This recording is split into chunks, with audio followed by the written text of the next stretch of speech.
Air Liquide commits over $530 million to 3 U.S. gas plants.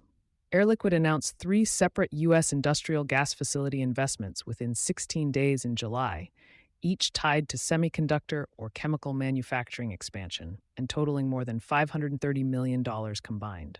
Air Liquide announced 3 U.S. industrial gas investments within a 16-day span in July, each tied to a different customer and region, but sharing the same underlying driver: domestic semiconductor and chemical manufacturing capacity.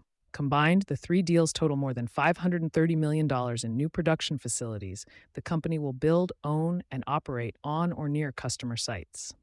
3 deals in 16 days target AI chips and chemical manufacturing.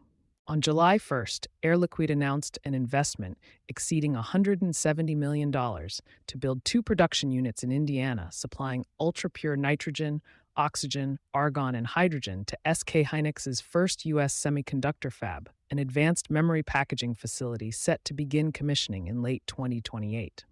On July 9th, the company announced a $200 million investment to build a new partial oxidation unit at Oxia's chemical manufacturing site in Bay City, Texas, scheduled to start up in 2029 and expected to reduce Air Liquide's net carbon dioxide emissions by approximately 64,000 tons annually through an on-site CO2 recycling loop.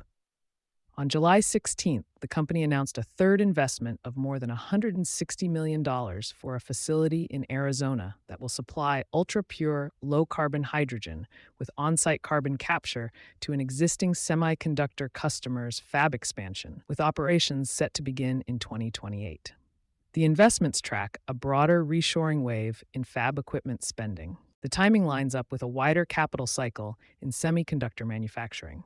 SEMI's April 2026 fab equipment outlook projects global 300mm fab equipment spending will rise 18% to $133 billion in 2026, with the Americas region alone accounting for tens of billions of dollars in projected spending through 2028 as chip makers expand domestic capacity to reduce dependence on concentrated overseas production.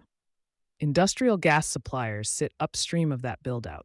Semiconductor fabs require continuous, ultra-high purity nitrogen, hydrogen, and specialty gases that are typically produced on-site rather than trucked in, which is why gas suppliers frequently sign multi-decade contracts tied to a single fab's construction timeline. Air Liquide's Arizona project also reflects a smaller but growing trend toward pairing gas supply with on-site carbon capture and hydrogen recycling, an approach EEL has tracked as fabs look to reduce both cost exposure and emissions tied to continuous external gas supply. None of the 3 July announcements disclosed customer-side capital commitments, and Air Liquide did not specify financing terms beyond the total investment figures. You've been listening to Sustainability Soundbites by Environment and Energy Leader.